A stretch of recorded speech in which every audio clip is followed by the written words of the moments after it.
Now, previously we spoke a lot about the trans agenda and how harmful it is. We're not done. There's still a lot of work to be done. But I wanted to lighten this up a bit. So, here, watch this. I remember when I lost my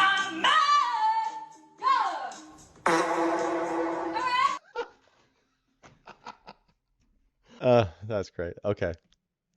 You're welcome. Okay. Next up, we have got this. It's from YAF, which is the Young Americans Foundation, I think. Is that right?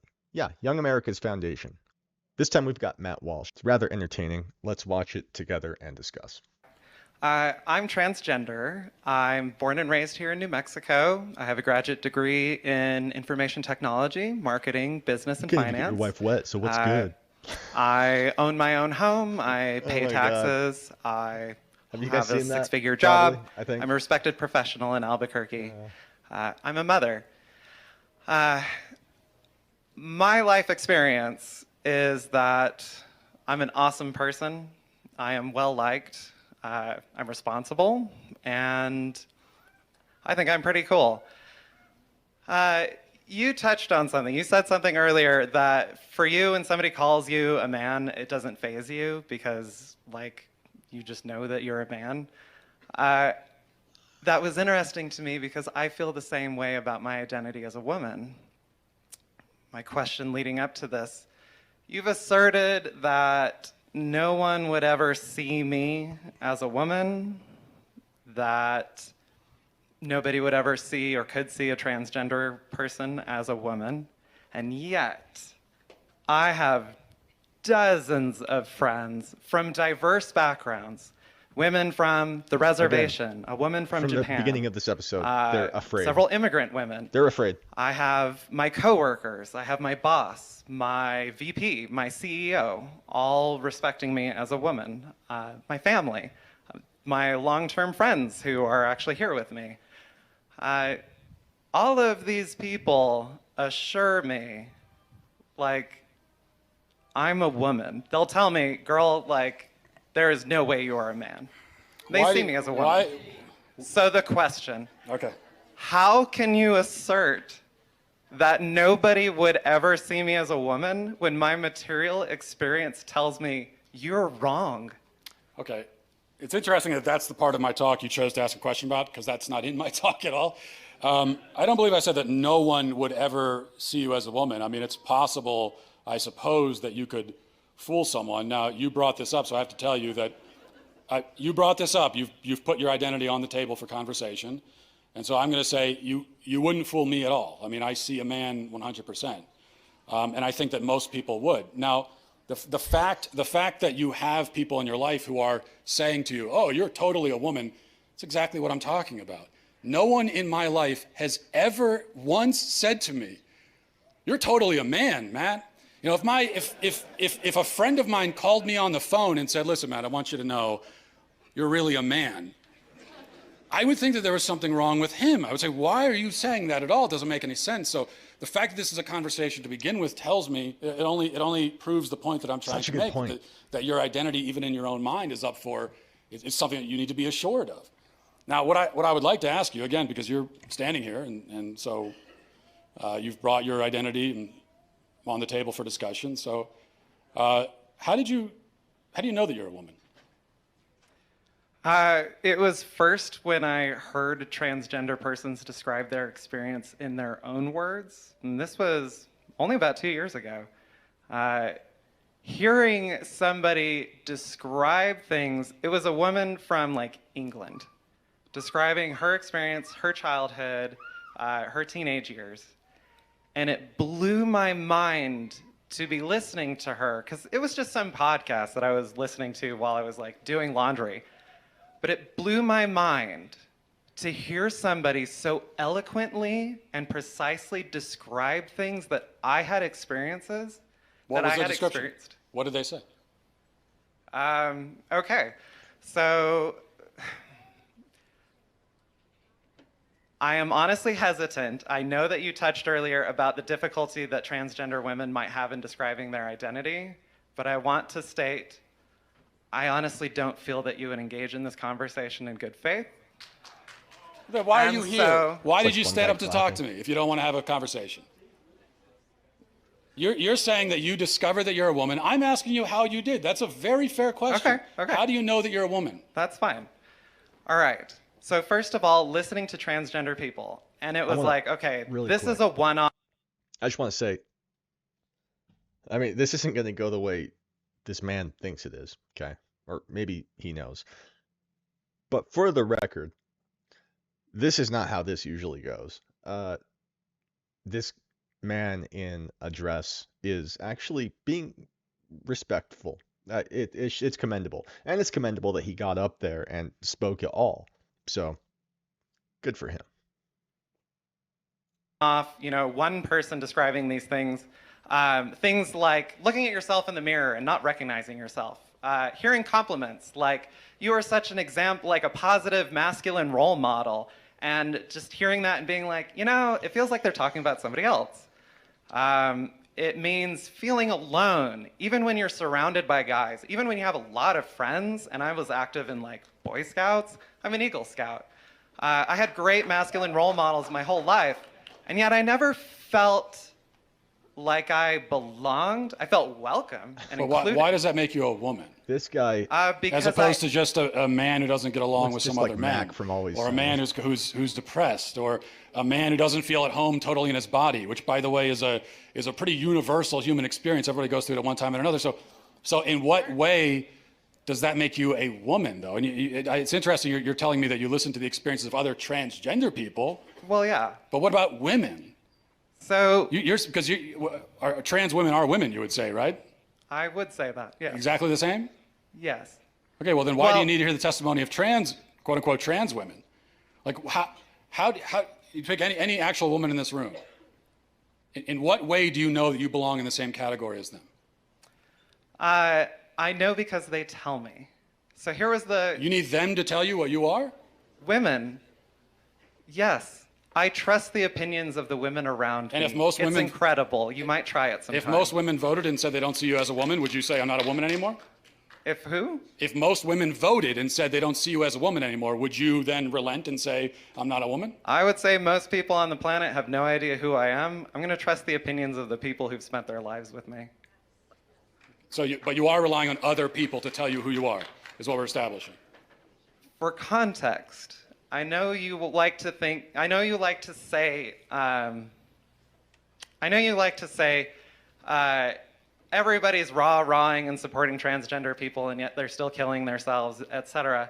But I'm standing here in a room full of people applauding you and asking questions like, how can I put out legislation here in New Mexico, my home state I grew up in, to try to reverse transgenderism? I'm not safe. And it How are you wasn't, not safe? You just said you're Seems standing safe. in a room with people who disagree with you, and you're perfectly fine. So how are you not safe? Okay, look, we're going round and round. Answer it. You don't want to answer any of the questions. Maybe we'll end with this because we're talking about womanhood. So people could probably shout out the question I'm going to ask you right now. Okay. I think that he's actually grateful that I think it was merciful that Matt changed the subject there. He clearly didn't have anything to say to it, and it would have been the end of the conversation.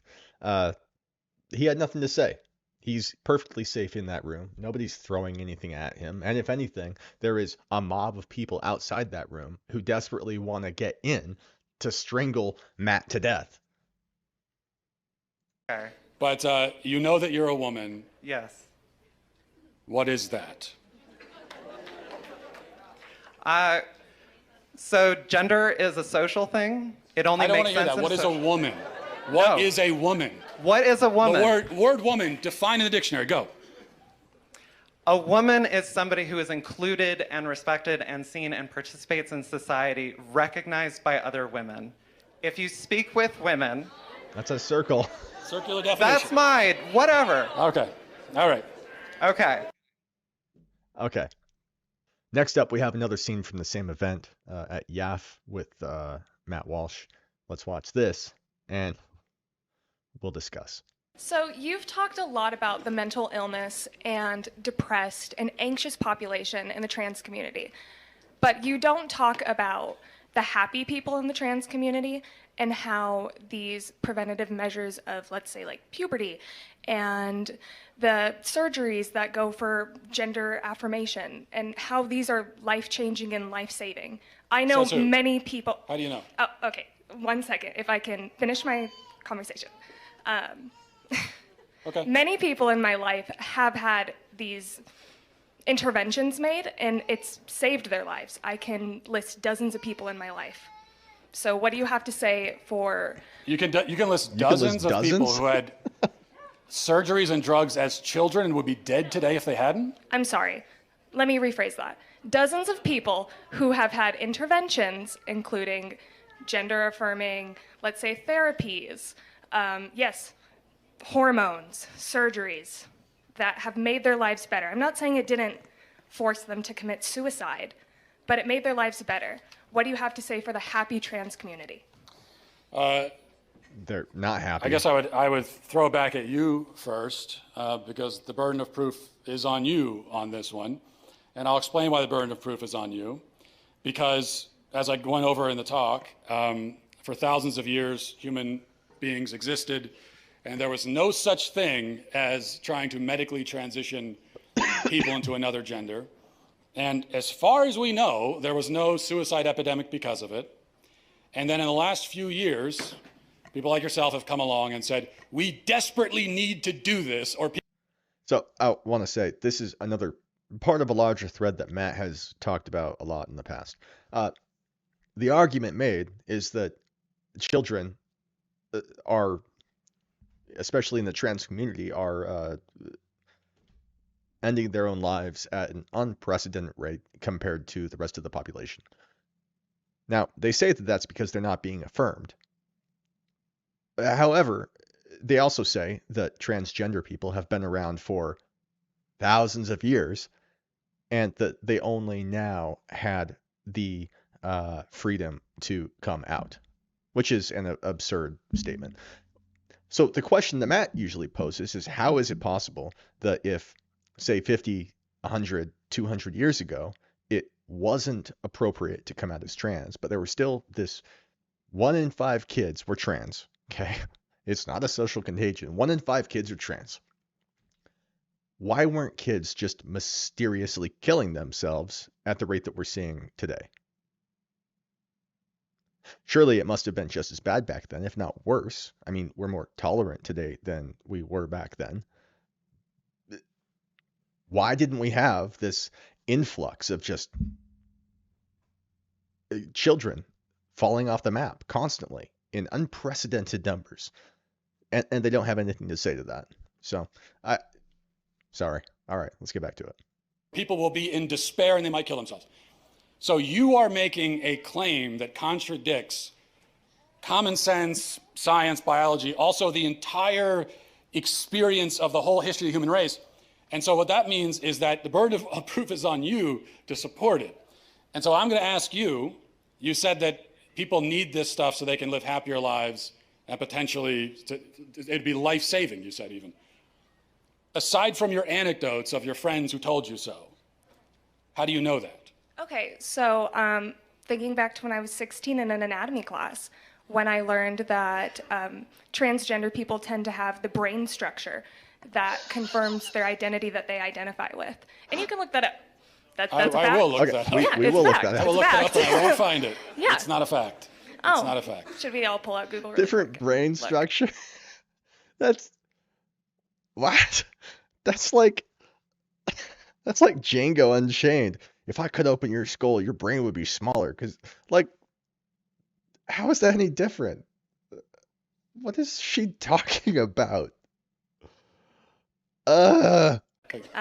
So you're saying a trans man has the brain of a woman? No. I'm saying that a trans man who identifies as a man will tend to have similar brain structure that a cis man would. And where did you get that from? Look it up. I'm telling you, I learned it from my anatomy class when I was 16. And I looked up the fact before I walked up here because I knew that you'd ask. Then where is, if you just looked it up, where's the document? That's not true, but it also doesn't answer the question. So let's try to stay focused on one false claim at a time if we can, because we might get bogged down. Okay. So you said, you actually started by saying that blocking puberty, which is chemical castration of a child, Just one example, yeah. yeah, is life-saving. It can be. How do you know? Because there are children who have been suicidal that have had these interventions made. What children? How do you know? And how many children have had that done Me personally, and then I are haven't still met suicidal? children. Me personally, I haven't met enough trans children to answer that question. Okay. But I know You that are the making- research exists. You're making this statement, you're stating it as a fact in front of all these people. There must be a reason, there must be something that you encountered that led you to this rather radical conclusion that to save a child's life, you have to chemically castrate him. Not every child. No, sir. Okay. Well, Just that is some what you of just them. said. Just The drugs we some give of to them. kids for puberty blockers, God. so-called puberty blockers, originally are cancer drugs used to treat prostate cancer. They're also used to chemically castrate sex offenders and child rapists. Now we give them to physically healthy kids. You're saying that we need to do that or they will die. And so one last time I'm going to ask you, what evidence do you have of that remarkable claim? I don't think I claimed that every child would benefit from that. Well, no, I didn't say you did. Okay, You well, said you- that no, puberty you blockers did, are. you did. You said puberty blockers are life-saving. What I evidence do said you have for that? they can be. So The how do you evidence know? is the encounters with patients who have had these procedures done, and it has saved their, I don't want to say it saved their lives, but it has made their lives better. I can't confirm whether or not they're alive right this second, but there are children that it has helped.